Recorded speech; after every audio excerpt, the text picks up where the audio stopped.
Hey, welcome back to another episode of Addicted to Gear. Today is new guitar day and I wanted to share this great new guitar with you. This is an EVH Wolfgang Stealth Special. A really cool guitar with a lot of great features. So I want to go over it with you today and spend some time just going over the details.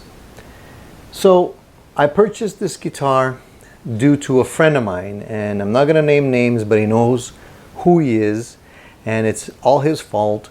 We were in Vegas, and we ended up taking a drive to a local guitar shop just to look around and spend some time. We had some time to kill before our flight, and unfortunately, or fortunately, depending on how you look at it, there was a used EVH Stealth Special guitar like this on the wall. Now, I've seen this guitar many times. It's not a new model. It's been out for a while, and I've looked at it. I've come across it in stores many times, but truth be told, I never really bonded with the shape of the body. It's not a traditional shape, you know. It's kind of like an in between a Strat and a Music Man, you know, especially in this area here. Anyways, so I never really bonded with the shape of the guitar, so I never really tried it. Well, that day, I had some time to kill. I pulled it off the rack and I tried it, and I fell in love with it immediately. There was just something about this guitar that spoke to me. The ergonomics were just right, and it's weird because, you know, it doesn't have a tummy tuck. It doesn't have an arm rest here like Strats do to make it comfortable, but it just feels right. There's something about it, and I don't know if Eddie Van Halen has anything to do with it in terms of, you know, the overall design. I'm sure he has a lot of input in this instrument because it is his line, and I guess he knows what he's talking about. He's been around the block a few times, and this is kind of, I would say, the third or fourth incarnation of this guitar, because way back when they were making a similar model with Peavey, then he moved over to Music Man, and they had a version, and then eventually they ended up going to Fender, and now Fender makes the import model and the US model. This is a Mexican, by the way. It's not a, when I say import, it's not being imported from overseas. It's a Mexican made guitar. So there are some big differences between the Mexican version and the US model, and I'm not going to go into that because it would just really make the video long, and I really have a lot to talk about with this guitar as it is. So I'm just going to focus on the Mexican version. So the Stealth is called the Stealth because obviously you can see it's flat black. It's got a nice, well, very nice neck with a ebony fretboard on it, and everything on it is pretty much black except for the zebra striped pickups and the cream binding that goes around the edges. Okay, so visually, very nice guitar. It's subdued, yet, you know, it looks like a sports car.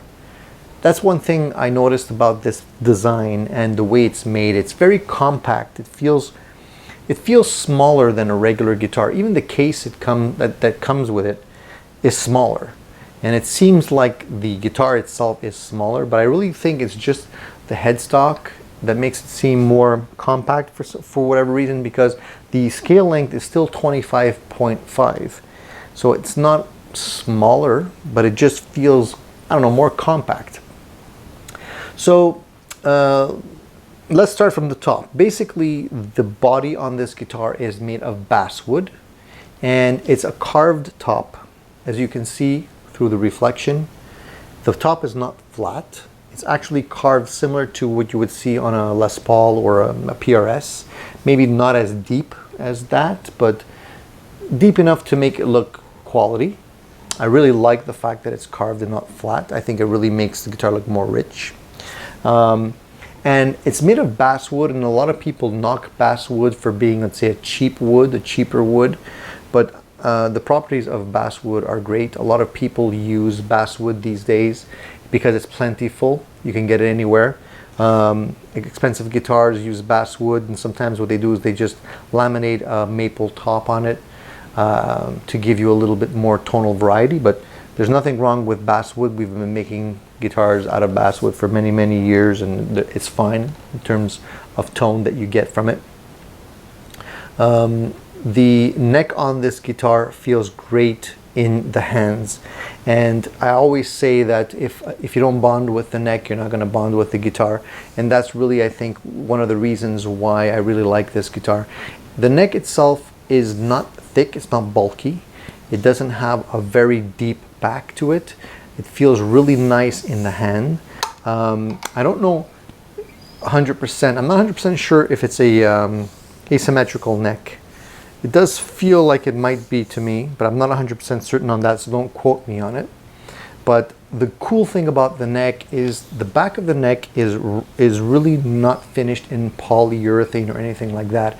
It's maple, but it's oiled, so it feels really, really nice and smooth. It plays like butter.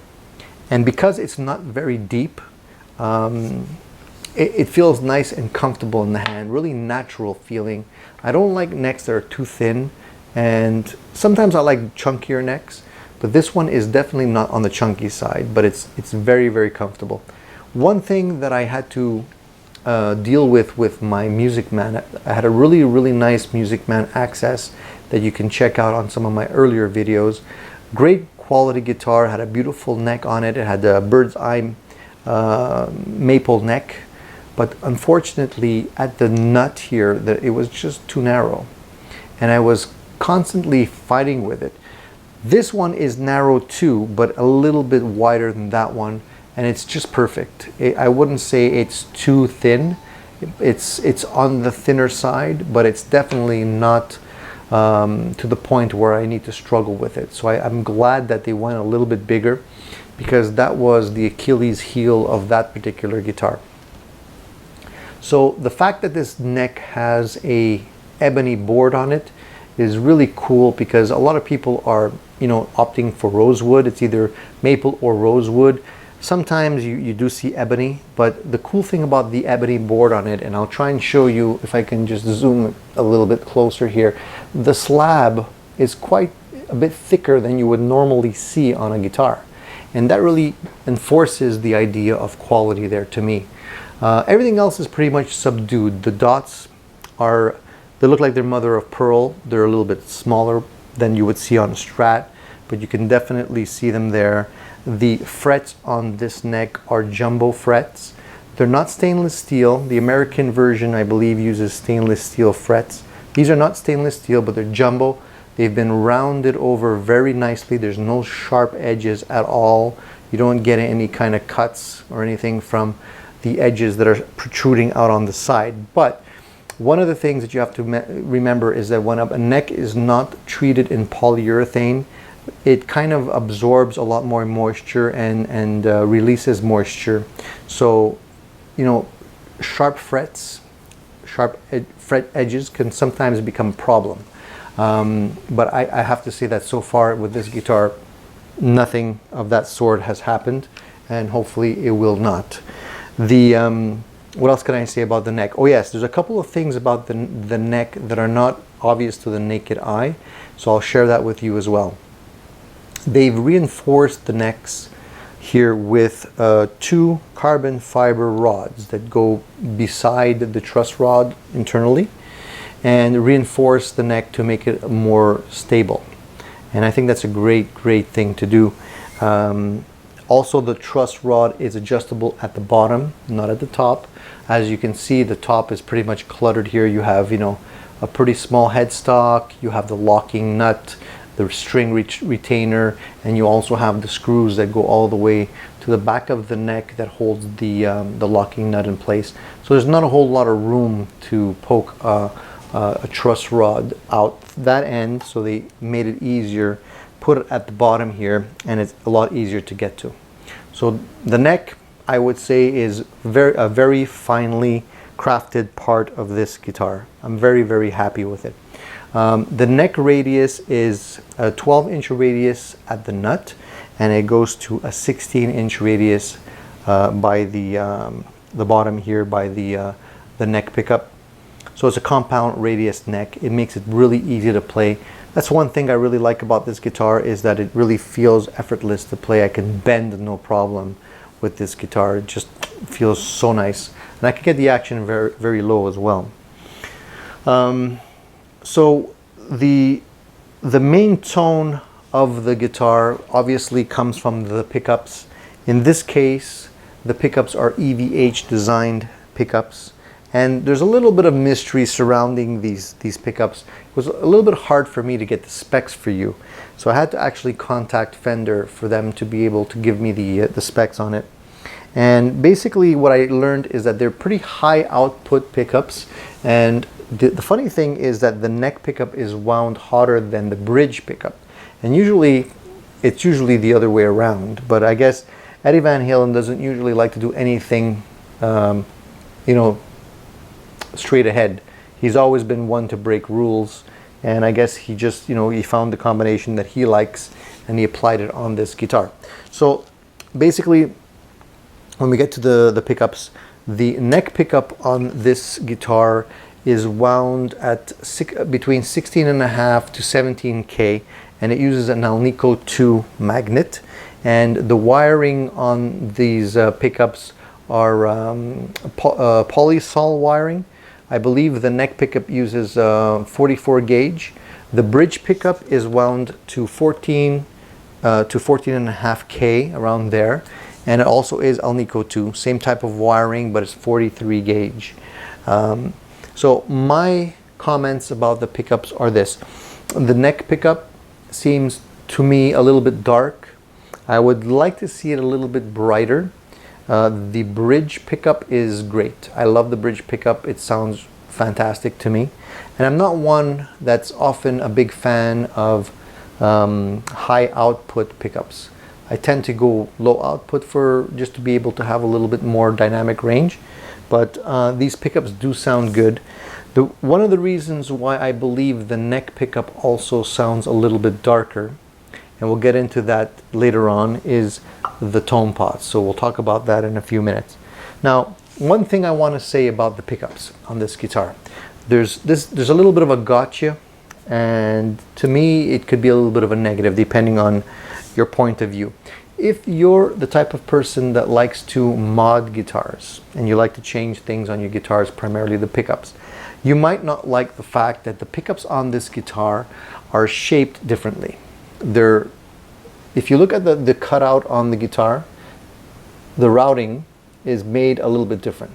The legs on these guitar pickups are rounded, and the routing in the body is also rounded where the legs go in. So if you try and change these out and put in some standard DiMarzio or Seymour Duncan pickups or whatever your favorite pickup might be, they probably won't fit in there unless you round off the legs. And on top of that, the screws, and I don't know if you can see them in there, probably you can't, but I'll take a shot of it for you. The screws that hold the legs in place use 2 small screws, and every pickup that I've seen has 1 hole in it, except for these. These have 2. So there's no room to actually put a 3rd hole if you want to try and put that in the guitar. So that's, to me, is a little bit of a pain. I know Eddie Van Halen likes to protect his intellectual property, and he likes people not to mess around with his designs and whatnot. But I mean, changing out a pickup shouldn't be a thing where you have to bring it to a luthier to do, and you have to modify it to put it in. So I didn't like that very much, but I understand where it's coming from. Now, getting back to the neck pickup, if you've watched my other videos, you know that I've always had a lot of issues finding neck pickups that I like. I like the neck pickups to be a little bit more on the bright side, less muddy. And for me, I find that these pickups are a little bit dark. They're nice when you play them clean, but when you play them on a dirty channel of an amplifier or using a pedal, they tend to muddy up a bit too much. And I'll explain to you why I think that happens. The pots on this guitar are different as well. They're not your typical pots, okay? So let's look at that. Basically, there's 2 pots. There's a tone and a volume and a tone here. Volume, tone. Now these are both using Bourne's pots. We have a low friction volume pot here that can basically be turned with the tip of your finger very, very easily. So you can easily do swells and whatnot, no problem. But you have the tone knob that is high friction, that is very difficult to turn and move accidentally. So Eddie wanted it to be this way so that he wouldn't knock it out of position and move the tone knob when he didn't mean to do that. So I understand that, and I do like that about this guitar. I think that's cool. The volume knob is a 500K, but the tone knob is only a 250K. So I think that's part of the reason why the neck pickup might be a little bit on the darker side. So if you guys don't like the neck pickup to be that dark, you might try and change out the tone pot and put in a 500K there, and that might brighten things up a little bit. On the other hand, it might make the bridge pickup a little bit too bright, but you can experiment with that. The other thing is the switch is a 3-way switch on this guitar, and again, to Eddie's specs, the switch is put in reversed. So what would normally be down and be the bridge position pickup is actually the other way around. It's the neck, and up, which would normally be the neck, is actually the bridge. In my case, I switched it around so it's back to normal. It's just because that's what I'm used to, but Eddie, I think, did it that way because he wanted the switch to be out of his way when he was doing the finger tapping, and maybe he decided it would be better for him to set it up that way. Not a big deal. You can easily switch that around, but it's just little things that Eddie likes to use. Now we can look at the bridge here. This is a EVH licensed Floyd Rose. It's not the German version by any means, but it holds tuning stability very, very well. It looks like it's high quality. Even the actual bar, which has a screw in, it's a screw in type bar, which I don't usually like because they're often loose, they don't screw in properly, and they wiggle a little bit too much. This one does not at all. My Charvel, I had to change that out, and I chose a different mechanism just because it was a little bit annoying. But this one doesn't have that problem at all. So the hardware on this guitar, it looks like it's top notch. The tuners as well, even though they're kind of out of the mix because you're using a locking tuner here, they're still really good quality. Even the strap locks, I think they ended up going with something a little bit more like the ones on the Charvel. They're really thicker, so they won't, the guitar won't slip off your strap inadvertently when you're jumping around and stuff, if that's your your style of playing. So overall, hardware seems to be well built. The knobs are MXR style knobs, very, very durable. They look like they can take a couple of hits without breaking for sure. And even the little line on them glows in the dark. So if you're on stage and you don't have that much light, it's pretty cool to be able to see what you're doing there. Standard input jack. The back of the guitar, there's not much going on there in terms of contours, except a little bit of a shelf, which makes the neck a little bit easier to handle. And the heel of the guitar is rounded.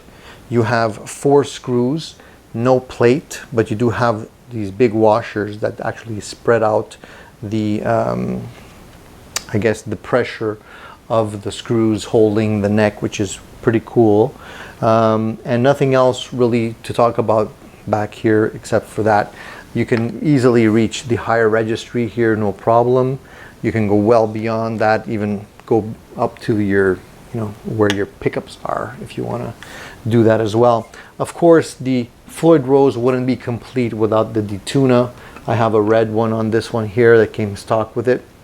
And a cool feature of the detuna as well, right underneath it, it's pretty subtle, but it's there. There's a little bit of an indent to give a little bit more room underneath the detuna so it doesn't hit the body and doesn't cause any issues there. The bridge on this guitar it's resting on the body, so you can go downwards, you can dive bomb on it, but you can't really go up. And I like that feature just because if you break a string while you're playing, the entire guitar won't go out of tune like it normally would if on a floating bridge. Some people might not like that because they want to be able to pull up as well. For me, it's no big deal. I like it this way. I had the Music Man, which was a little bit different, and my Charvel allows me to go both ways, but it's a little bit harder to set up when you restring the guitar. It just takes a little bit more time to get everything in balance and critical so that it stays in tune properly. So this guitar seems to be rock solid when you're talking about any kind of tuning stability. I haven't had any issues with that at all. So overall, I'm very, very pleased with this guitar. It's just a great guitar, really well put together, great value for the money. Obviously, I'd love to own an American version. American versions are very expensive. I think they're $3,000 to $4,000 depending on the features that you want with it. In this case, it's bare bones. It's a little bit more simplified, but it's every bit as good if you ask me. I think it plays tremendously well, and it really gives me another guitar in my palette of guitars to play with. And the cool thing about this guitar is that it does play really nicely when you're playing clean. I didn't expect it from this type of a guitar because of the hot pickups. I thought they'd be a little bit too brittle sounding, a little bit too maybe ice picky, but really they're quite balanced in all three positions. And we'll play some tones for you so you can actually hear that and can appreciate what the guitar has to offer.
So there you have it, guys, the EVH Wolfgang Stealth Special. A really, really good quality guitar. I highly recommend it to all you guys who are looking for something of this nature. Great bang for the buck for sure. I'm super happy with it, and I think that I went over the guitar in enough detail to give you a good idea as to why I like it. If you have any comments about this guitar or any questions you want to leave for me, please do. Just click the subscribe button before you forget if you haven't already subscribed. And in the meantime, guys, stay tuned and keep rocking. There'll be more great gear videos coming your way.